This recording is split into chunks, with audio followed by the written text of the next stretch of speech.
build into it terms of note that make sense, collateral agreements that make sense, things that are entrepreneurial that benefit me and the beneficiary, right? Creating flexibilities in this, right? This guy doesn't necessarily want to get a call 6 months after I buy this building and say, hey, I'm cashing you out. He doesn't want that, right? He wants to never pay capital gains. So the way I can ensure that is to make sure that I have flexibility to move the collateral around and keep his money in play for a long period of time, right? But what if I'm giving you lots of scenarios. What if I decided, once I close this building, to take the building and get a surveyor, attorney, bylaws, Mylars, offering statement, put a little package together and convert this to 6 condominium units, right? Because now I have 6 separate legal descriptions, right? Remember the student that's building 40 units on Queen Anne right now? We had a discussion last week because as this thing is coming out of the ground and the framing's done now and we're really progressing, I said, okay, so I'm their coach, right? So I said, okay, so about this stage, we're gonna need to get a hold of a surveyor, right? Start lining them up because as soon as the sheetrock goes on the walls, we're gonna want a surveyor out here. And they're like, surveyor? What are you surveying?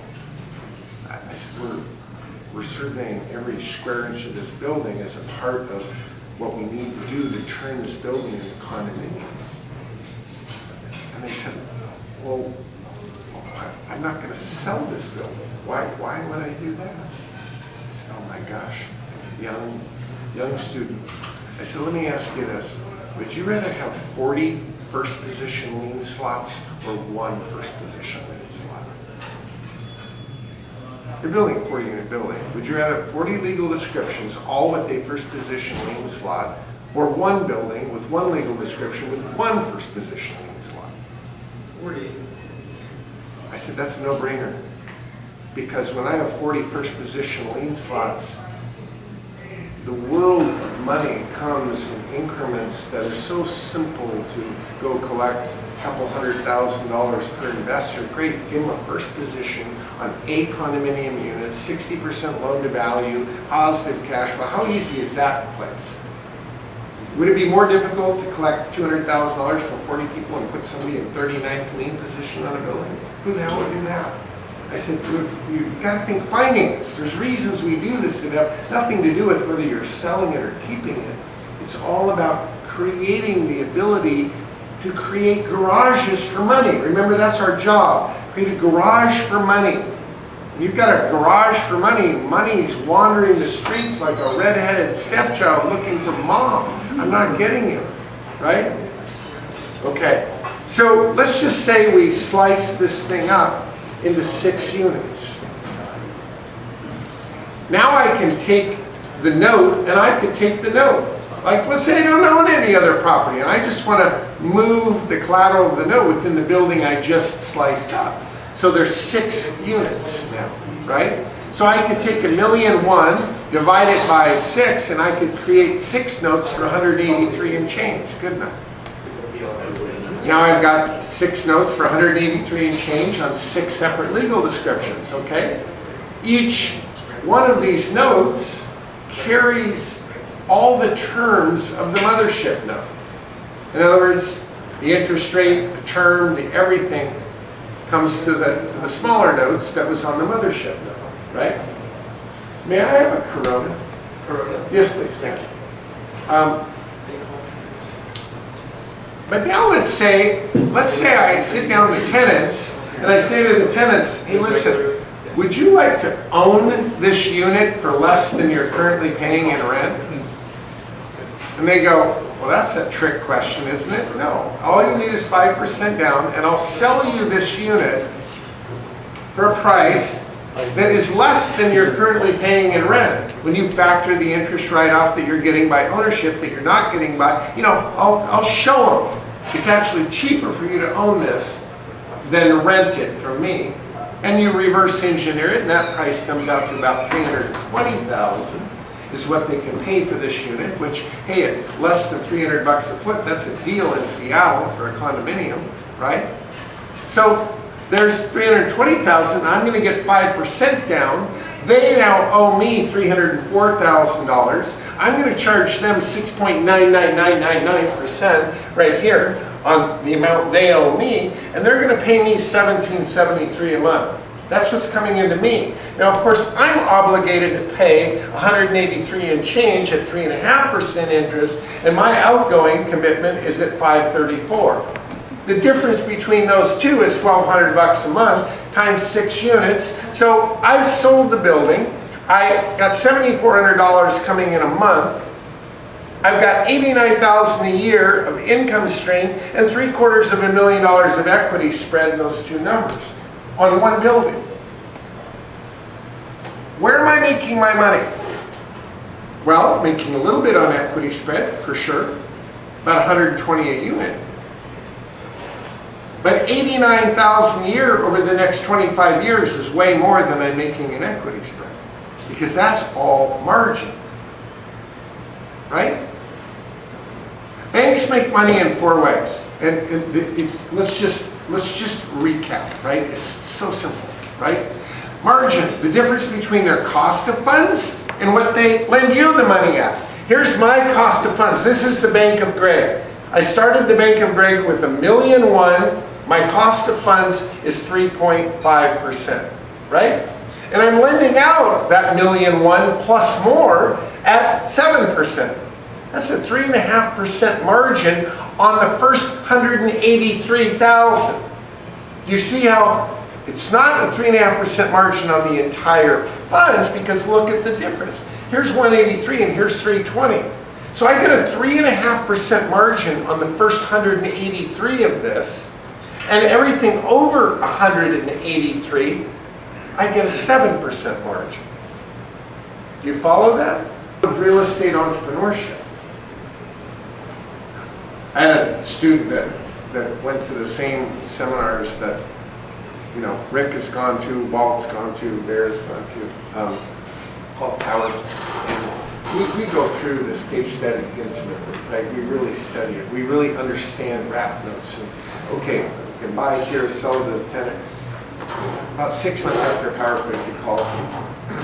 He's hyperventilating. I couldn't even tell you where I was when I got the call, because I had to pull over. I thought he was going to pass out. And I was driving between Tampa and Miami, and pulled over in an Evergrade Park, and pulled over like, God, he's going to pass out. He says, "You remember that case study?" I said, "Duh, I remember. I taught it. Yeah, I got it." He says, "Well, I just got a building signed around under contract. I bought it at $40,000 a door, right? My purchase price, $40,000 a door, 3% interest on a long-term note. Great. I can sell these to the tenants at $80,000 a door at 6%, and their effective payment is less than they're going to be paying in rent. They're all going to buy it." I said, "Perfect." I said, "You're making $40,000 a door equity spread. You're making 3-point margin on the first 40,000 and a 6-point margin on the next 40. You're making a 4.5% margin." I said, that's a good deal. So 40 a door. I said, let's do the cash flow math. $40,000 at 3% is $100 a month. That's his cost of funds, $100 a month. $80,000 a door at 6% is $400 a month. There's a $300 difference between those two. So you make $40,000 cash and $300 a month difference. I said, that's good. That's awesome. Way to go. And he goes, "You're not asking the right question." I go, "I know what you're asking." He says, I said, "How many units is the building?" "How many units do you think the building was?" 384 units. Now, can you do that math in your head? 384 times 40,000. There's that number. And 300 a month times 384. You know what that adds up to? You're done. That's what it adds up to. You see, the toolbox of real estate, it's an afterthought. Oh yeah, how many units was it? You know, it works at 2 or 2,000. It doesn't matter. Same tool. It's just like building anybody built a house, start to finish? Anybody? Okay, well, let's trust me. If you can build a house, you can build a 4-unit. And if you can build a 4-unit, you can build a 40-unit. If you build a 40-unit, you can build 4,000 units. It's the same phone calls. It's just more shit arrives with more people, with more Santa cans on the job site. That's it. It's the same process, the same phone calls. And so the tools of real estate apply across the board to whatever you're doing. You can look at a silly little 6-unit like that. Well, let's say this is a 20-unit. Just up the math, right? It's very scalable. Okay, so again, this is 101 stuff. We can't do more than this night. We've got to stay with this, but it can get more complex. Thank you so much. My wallet is in that backpack. Just grab it. Okay. Pay yourself. Take care of it later. Okay, perfect. Okay, and we started a little late, so if you guys have to leave, I don't have to do anything except catch a flight at 7 tomorrow morning. Look at a deal like this, right? Okay, here's how a normal day in the life of entrepreneurship works. You start in the morning, you've planted seeds, you've sent out a lot of letters, you make your little list, and all of a sudden the phone rings and your day changes. This guy calls, and he's got a crappy little duplex right here, right? As soon as you get done talking with him, this lady calls, she's got a 6-unit that's just pristine, incredible. And then you get a call, you thought that one was pristine, you get another call in this 6-unit. These two are unbelievably located. This one, okay location, but commercial kind of in the back, not maybe a long-term hold. But you get them all in one day, okay? Now, let's say your day started with this much money, right here. 5,000 in checking, 5,000 in credit card, 5,000 in Home Depot account. Why do I put that up there? That's the average American, right there. That's what they have to work with. So how do you, what's that? The first two, they cancel each other. What's that? The first two, they cancel each other, the checking and the credit card. That cancel each other. Yeah, well, if you use them, they kind of do, don't they? Right. Yeah. But that's what they have to balance, right? Yeah, their net worth is 0. You're right.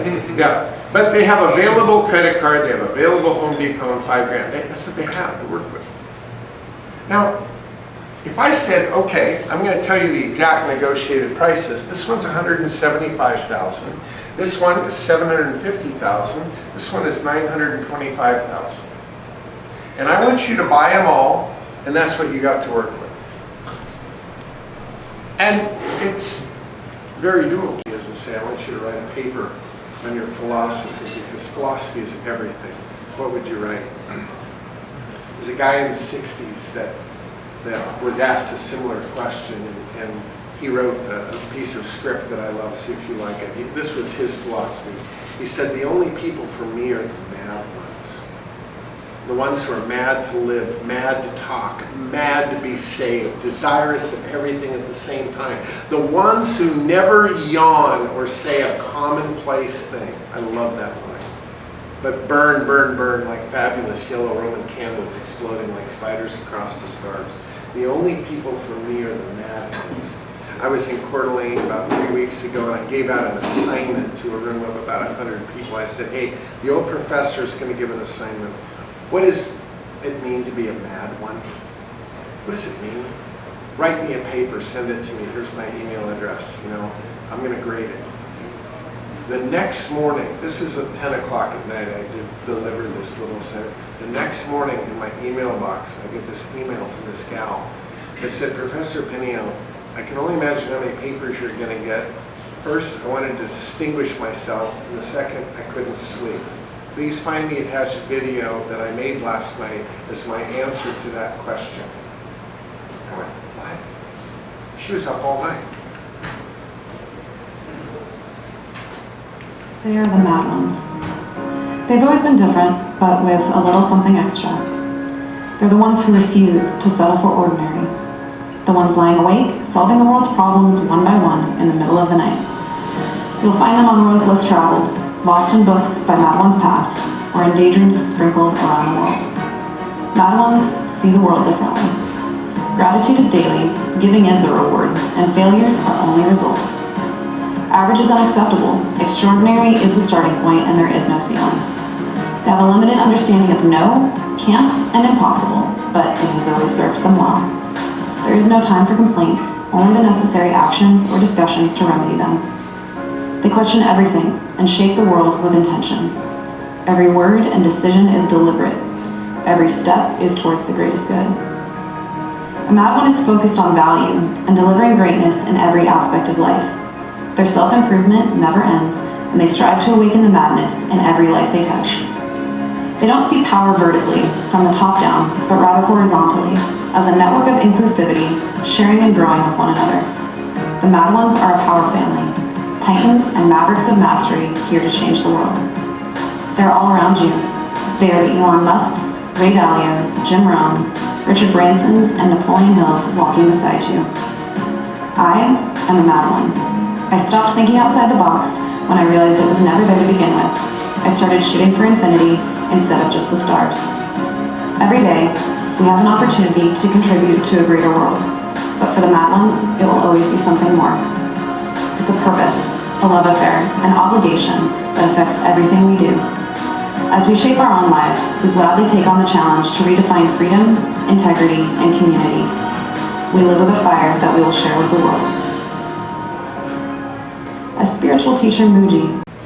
The interesting thing is that inside of us is that kind of greatness, all of us, that unique look at life. Every one of us, I believe it, right? There are ways I try to facilitate extraordinary. Maybe catching a plane this morning to be here tonight, maybe that's one of my own crazy ideas, right? But there are other more organized ways. And Rick mentioned Capital Club, a weekly lecture to keep you sharp, right? It's an hour-long lecture. It's happening tonight by two of my students because I'm here. And it's a lecture worth listening to, right? The Master Series, I've taken a lot of time to put a lot of stuff in educational form that you should listen to. There have been students of mine that will listen to this entire series 20 times because it's sort of the entrepreneur's guide of what we need to know. Every tool, every strategy, everything you need to know, it's in the Master Series, right? So there's a lot to that. You're not going to go through that casually, believe me, right? Right? The hands-on tour of properties in Seattle, we have a day a year where I tour students by over 100 buildings in a day. That's about as many as I think we got 107 one year. But in a day, when we pull up in the vans, we get out, we look at them, and I go, okay, put on your thinking cap. And we go through every detail of that building from start to finish. And then we hop in the van and go to the next one. 100 in a day. You'll start learning, you'll start feeling how this works, right? That's why we do it, because we're visual kinesthetic learners. Power players, Robert and Rick, this whole family's going to be in power players at Whistler. But Walt has been to power players, Vera's been to power players, Rick, of course, has been to power players. It's an intensive. It'll ring you out. It's left brain, right brain. It's an intense event. I've taught it 27 times now. And I can tell you there's 1,118 power players in this country. Just for fun, name any city besides here. Just name a city, any big city. New York. New York? Asa Williams is killing New York, power player. Name a city, go ahead. Chicago. Chicago, oh my God. Jim Marashi, Ryan McIntyre. I could name every power player in this country, in every city in this country, and they're killing. They think differently. They have a toolbox that's different. And so, teach it once a year now, and it's at Whistler this year, and it's an intensive. And this thing in Las Vegas, it's just one of those things that's hard to describe, but you put a couple hundred entrepreneurs in a room that think this way in one 3-day stretch, and I grabbed 21 of the best that are up front for their hour to just say, here it is. They buy their own ticket, they buy their own room, they buy their own food, they have nothing to sell. They're there to give. But these are extraordinary people who show up. Walt has spoke at the All-Star. Nobody will ever forget that, Steve. Rick has spoke at the All-Star. And so this is once a year in October. It's a room full of the most amazing entrepreneurs in this country. You should be there. Last thought, and then we're going to leave. What if this whole thing, from start to finish, your life, my life, what if it really was never about you? What if it really wasn't about you? We all even call it your life, but what if it really was not about you? What if it was about who's watching? Because I got to tell you, at home I've got 7 kids, 5 of them are still at home. They're watching. Every second they're watching. I'm very aware that what I do isn't really about me. It's about what they're seeing and how they're dealing with it. I've got a lot of students all over this country that watch me. I'm aware of it. Are you aware of how many people are watching you? And when you are, you realize it's really not about you. It's about what are you going to leave with the adventure you have. At least that's what I think. And ultimately, it comes down to, this incredible choice, I think. And I don't know. You tell me if it's that simple, right? To me, it is that simple. There's no trying this. Just do it, or have the guts to say, I'm not going to do it. Do it or don't do it. I don't know that there's this middle ground of just kind of screwing around with it. That doesn't count. Do it or don't do it. I think that's the way it is. Okay, well, we started here, we're going to end here. You've got my phone number. If I wasted your time, just WT. I'll be in touch with you quickly. If you text me, though, that tonight disturbed me in some way, I'm going to tell you the response you're going to get. You will get a response. Staying disturbed isn't good. All significant change has a precursor of a certain level of being disturbed. You got to be disturbed to then go change for the better. And so if you're disturbed, figure out what's disturbing and do something about it. That's what I want you to do.